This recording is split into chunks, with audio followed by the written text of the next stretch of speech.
Police लेके गई है, पूरा पता किया है। ये कोई किसी मंत्री के पास में पहले कभी पीए रहा हुआ, कांग्रेस के किसी मंत्री के पास में पीए भी रहा हुआ है, जैसा एसपी ने मुझे बताया। मुझे पता नहीं था, फोन करके मुझे बताया कि ये कोई कुमार जाति का है और लादूनाथ नाम लिखता है। एक नाम उसका हेतराम मेघवा भी है, हेतराम मेघवा, 2 नाम है इसका। वास्ता वास्ता कुछ नहीं है। तो फिर रमेश, ये जो आप नरेश मीणा का भी उसने जिक्र किया, अपने जो नरेश मीणा का जो प्रकरण हुआ ना, कि बोले नरेश मीणा के खिलाफ बोला उसने, ये बोला। नरेश मीणा के खिलाफ बोलने से तेरा क्या वास्ता, तू वहां का रहने वाला, तेरे क्या आने की धमकी मिली है, वो हालांकि गिरफ्तार भी हो गया। क्या पूरा एपिसोड था, जरा आप हमको विस्तार से बता दें। अभी क्या है, पार्लियामेंट चल रही है, हालांकि चल तो नहीं रही है, एडजॉर्न हो जाती है थोड़ी देर, 10-15 मिनट बाद में एडजॉर्न हो जाती है। तो आज फ्राइडे था, तो एडजॉर्न होते ही फिर हमने मानस बना दिया कि आज जयपुर जाएंगे।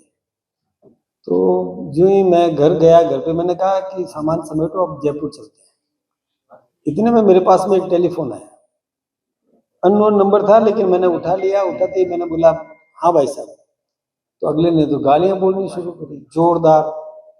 और गालियां बोलते बोलते मैंने कहा ये कहीं गलत नंबर लगा दिया, बात क्या है। और उसने गाली बोलते बोलते, मैं तुझे गोली मार दूंगा, गंदी गाली बोलने के बाद। मैंने कहा भाई तुमने लगाया किसको है फोन, किसको लगा रहे हो तुम, किससे बात करनी है। तो बोले कि तुझे राज्यसभा में, राज्यसभा शब्द बोला कि तुझे राज्यसभा में भेजा है। मैंने कहा ये ऐसा कैसे बोल रहा है, राज्यसभा, इसका मतलब मेरे से ही बात कर रहा है। मैंने कहा बोल कौन रहे हो। हाँ, बोले मैं बिहार से बोल रहा हूँ। मैंने बिहार से मेरा क्या वास्ता है भाई, और तुम ऐसे कैसे बोल रहे हो। इतने में मेरे मुंह से वापस निकला, तुमने गोली मारने का कैसे कहा। इतने में उसने फोन काट दिया। फोन काट दिया तो हमारे खीमाराम जी मेरे पास ही खड़े थे, उन्होंने गोली शब्द सुनते ही मेरे से पूछा क्या बात हुई। मैं कहा यार पता नहीं कौन ये मेरे को ऐसे ऐसे धमकी दे रहा है। तो वो उस नंबर पर उन्होंने फोन किया, तो उनको भी ऐसा ही बोला, मैं सबको मार दूंगा। समझते क्या हो तुम लोग। इस दरमियान आपके कोई मीडिया कर्मी वही थे, उन्होंने वो सब जो है ये हमारी बातचीत को उन्होंने रिकॉर्ड भी कर दिया। रिकॉर्ड कर दिया तो फिर सब रिपोर्ट भी की हमने। वहाँ चित्र थाना है, वो जो मैं क्या शाहजहाँ रोड पे रहता हूँ ना, तो वहाँ उस एरिया का जो थाना है, वहाँ पे बीट के अधिकारी को बुला करके उनको मैंने रिपोर्ट दे दी। पूरी छानबीन भी हो गई। उसने मोबाइल तो उस समय बंद कर दिया था। अधिकारियों ने भी पूरी कोशिश करी, यहाँ के सीएमओ को भी पता चला, क्योंकि मीडिया में ये सब आ गया था, पता चल गया। लेकिन जब वहाँ के एसपी है मौर्या, वहाँ उन्होंने मुझे फ़ोन किया, फ़ोन करके मुझे बताया कि ये कोई कुमार जाति का है और लादूनाथ नाम लिखता है। एक नाम उसका हेतराम मेघवा भी है, हेतराम मेघवा, 2 नाम है इसका। और जो मोबाइल है वो आशीष नाम का है, इसके लड़के आशीष को, पहले आशीष को पकड़ा होगा पुलिस ने, फिर उससे पूछा होगा कि हेतराम कौन है, तो बोले मेरे पापा है। वो कहाँ है, फिर पता चला, फिर उनको पकड़ के लाए। पुलिस लेके गई है, पूरा पता किया है। ये कोई किसी मंत्री के पास में पहले कभी पीए रहा हुआ, कांग्रेस के किसी मंत्री के पास में पीए भी रहा हुआ है, जैसा एसपी ने मुझे बताया। मुझे पता नहीं था। फिर उससे जब, और ऐसा वो एक होता है ना जो शिकायत करता लगातार आदतन, ये वो है। कलेक्टर बोलता है मुझे भी इसने 2-3 बार धमकी दी, वहाँ के एसपी से भी ये 2-3 बार मिल चुका था, एसपी भी पहचानते हैं उनको। और ऐसा वो कई नेताओं को धमकी दी। उससे जब पूछा गया पुलिस से, मुझे एसपी ने सारा बताया। मैंने एसपी से कहा इसको मेरे से क्या वास्ता था, मुझे क्यों फोन किया। तो बोले कि हमने पूछा कि भाई आपने मदन राठौड़ को फोन किया। उसने कहा हाँ किया, वो नेता है, मैं भी नेता हूँ, तो वो थोड़ा बड़ा होगा, मैं भी कोई कम थोड़ी हूँ। ऐसा करके उसने वो एसपी साहब को सारी बात, तो फोन तुमने धमकी गोली मारने की क्यों दी, ऐसी क्या बात होगी, उससे कोई तुम्हारा वास्ता है। वास्ता वास्ता कुछ नहीं है। तो फिर रमेश, ये जो आप नरेश मीणा का भी उसने जिक्र किया, अपने जो नरेश मीणा का जो प्रकरण हुआ ना, कि बोले नरेश मीणा के खिलाफ बोला उसने, ये बोला। नरेश मीणा के खिलाफ बोलने से तेरा क्या वास्ता, तू वहां का रहने वाला, तेरे क्या। लेकिन वो कुल मिला करके वो कोई इधर उधर की बातें हैं, कभी कोई फिक्स एक बात पर कायम नहीं, कभी इसको जोड़ता है कभी किसी को जोड़ देता है, ऐसे करके वो बात। फिर अभी तो उसको 151 में लिया है, फिर पुलिस पूछताछ करेगी, उसके बाद और भी क्या क्या कहते साम। अच्छा, उसके घर पर भी छापा मारा था, तो घर से भी कुछ कागजात मिले, उसकी भी वो पूरी छानबीन कर लेगी पुलिस, सही स्थिति सामने आ जाएगी। मुझे तो कोई मतलब समझ में नहीं आया कि एकाएक मेरा किसी से कोई वास्ता नहीं, कोई लेना देना नहीं, उस बेल्ट में मैं क्या सोचता हूँ कि वहाँ नशे का कारोबार काफ़ी अधिक हो गया पंजाब के कारण से। पंजाब में नशा बहुत अधिक है, ये चिंता का विषय है अपने राजस्थान के लिए भी। गंगानगर में मैं अभी गया था, हमारे एक प्रचारक, वरिष्ठ प्रचारक की डेथ हो गई थी, तो साधु सर में बैठने के लिए गया था। जब मैं वहाँ गया तो गंगानगर की हमने बैठक भी करी। गंगानगर में मुझे वहाँ के कार्यकर्ता लेके गए, नशा छुड़वाने के कई प्रकल्प चल रहे हैं वहाँ, एक नहीं अनेकों, और एक एक प्रकल्प में 50-50, 40-40 युवा महिलाएं, और वो उनको नशा छुड़वाने के लिए वो प्रयासरत है। मैंने देखा प्रत्यक्ष जाकर के, एक प्रकल्प तो मैंने खुद ने जाके देखा। उस प्रकल्प में कई नौजवान थे, उनके बीच में मुझे बोलने के लिए भी कहा गया। मैंने वहाँ उनको समझाने की कोशिश भी की, अभी कुछ दिन पहले की तो बात है। मैंने समझाया कि अपना जीवन क्यों बर्बाद कर रहे हो, नशा मत किया करो, नौजवान अपनी पीढ़ी बर्बाद कर दोगे, आपके भी बच्चे हैं, वो कैसे अपना जीवन जिएंगे, हमको IPS IAS कहाँ से बनाने पड़ेंगे, आप सब लोग इस प्रकार नशेड़ी बन जाओगे, हमें सीमा पर सैनिक भी भेजने के लिए चाहिए, तो आप तो सब ऐसे निढाल होकर के पड़े हो, कहाँ से लाएंगे। यूँ करके मैंने वो वहाँ पर छोटा सा मेरे ख्याल से किसी के पास टेप भी होगा, वो पास उन्होंने टेप भी किया था। मैंने उन लोगों को समझाने की मैंने कोशिश जरूर की थी प्रकल्प के अंदर, नौजवान थे सब, लेकिन ये तो 55-60 वर्ष का है।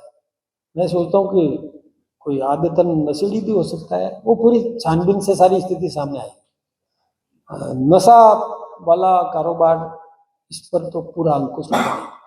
इसके लिए हम भी अपने सरकारी स्तर पर भी पूरी कोशिश करेंगे, और जनता से भी और आप सबसे भी सहयोग चाहेंगे कि ऐसे जो मतलब समस्या है देश की, हमारे युवाओं को बर्बाद करने के लिए, ये भी एक प्रकार का हमला है, एक प्रकार का ये बहुत बड़ा हमला है।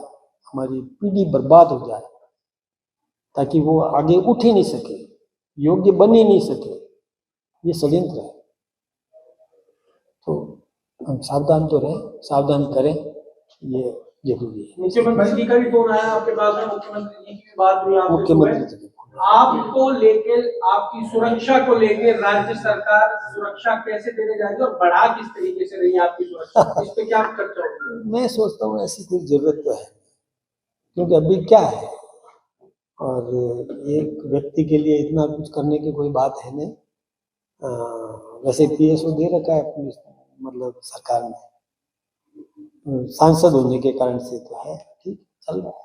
बाकी आप लोग हो ना, सब सुरक्षा वैसे 2 दिन पहले महाराष्ट्र से धमकी मिली थी जान से मारने की, आज आपको, तो क्या लगता है वैसा कोई षड्यंत्र रचा जा रहा है भारतीय जनता पार्टी नेताओं के खिलाफ? कुछ लोगों ने जरूर कहा था कि आपने अजमेर वाला जो बोला था उसको साथ में जोड़ने की कोशिश की, लेकिन ऐसा कुछ भी नहीं, मुझे तो नहीं लगता कि उससे कोई लिंक हो। ये कुमार जाति का है, तो वैसे भी कोई वो बात नहीं है। नरेश मीणा का समर्थन देते हैं, नरेश मीणा के बारे में उसने जरूर कहा, वो मुझे अपने गौरव जी ने भी बताया, अपने जो IG साहब जो यहाँ के हैं, उन्होंने भी बताया कि वो नरेश मीणा से कनेक्ट कर रहा था। उधर वो वहाँ के मौर्या SP है, उन्होंने भी मुझे ये बात कही। तो कुछ मिला करके पता नहीं क्या बात है, तो मेरा नरेश मीणा वाले इश्यू में भी मेरा तो आप सबके सामने ही है, जो कुछ भी है, मैं कोई ऐसी बात, नरेश मीणा ने गलत किया सो किया, वो तो कहेंगे ही, उसमें क्या बात होगी। ये तो हमारे जनप्रतिनिधि कोई मूक दर्शक बन करके बैठे रहेंगे क्या? ऐसा तो संभव नहीं है। जो कुछ भी समाज में घटित घटनाएं कैसे भी किसी भी प्रकार की है, तो रिएक्शन तो देना ही होता है। क्योंकि हमको समाज सुधारना है, हमको समाज सही मार्ग पर लाना है और अच्छा ऊंचाइयां प्राप्त करे समाज, ये तो हम सब चाहेंगे।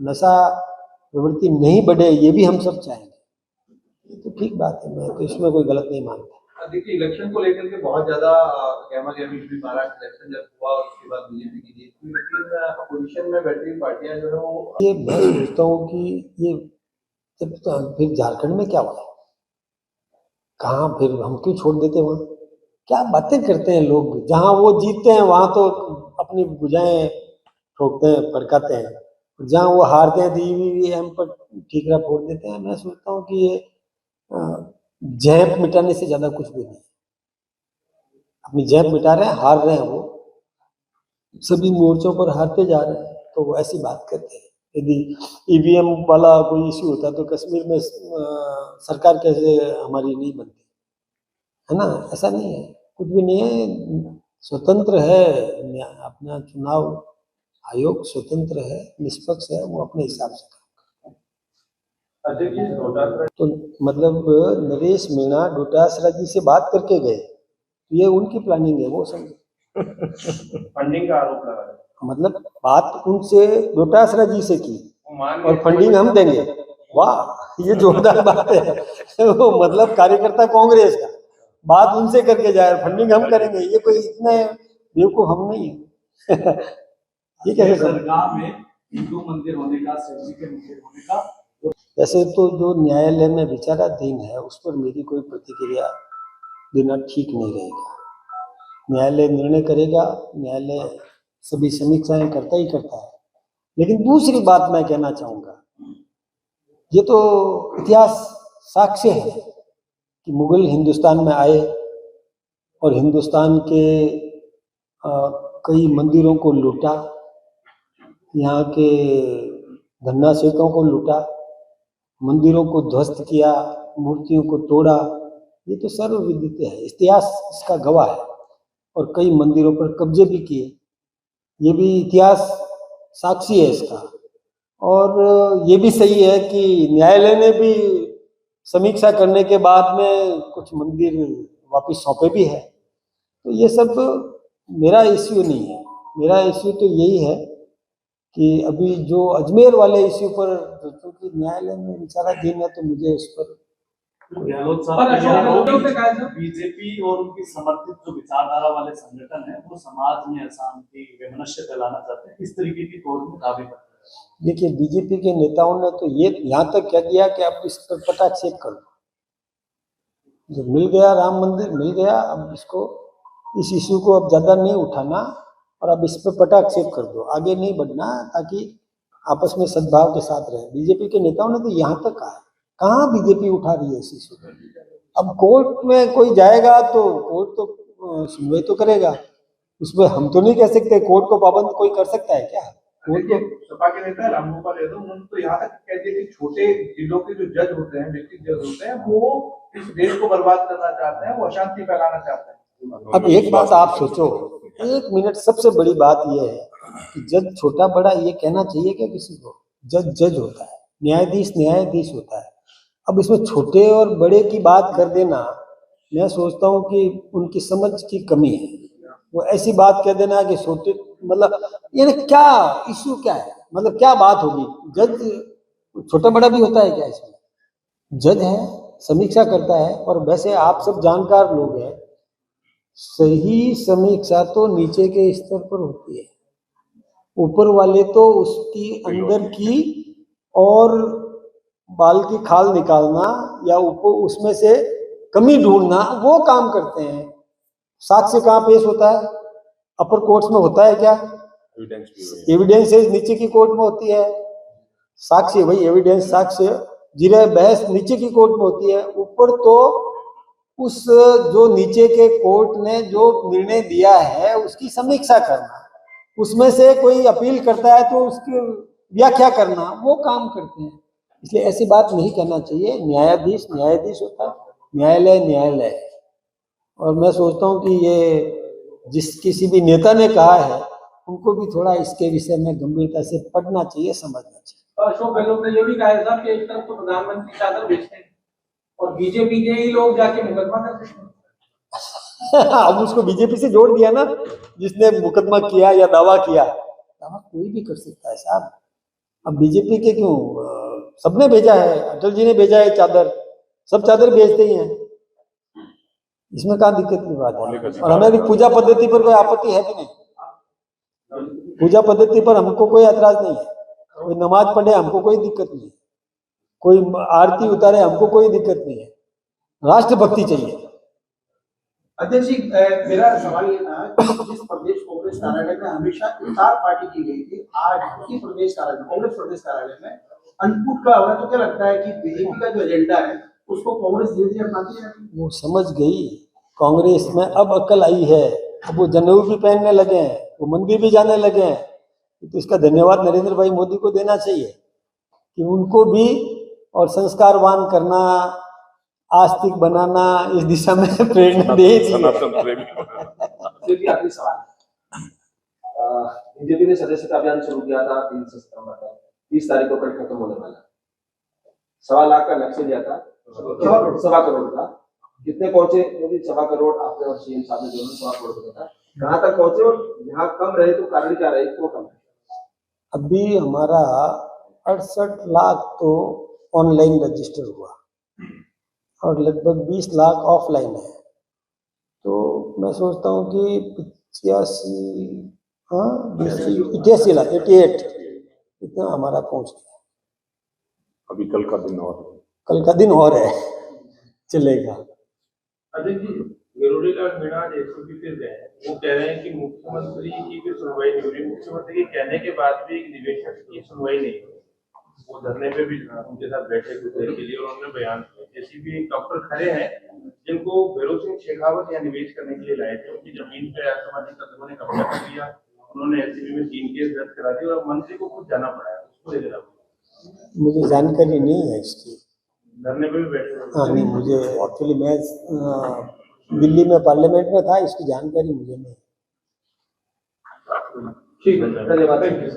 पार्टी का काम नहीं है, वो सरकार का काम है, मुख्यमंत्री का काम है, लेकिन पार्टी कार्यालय से सब कुछ उसके अधीन ही होता है।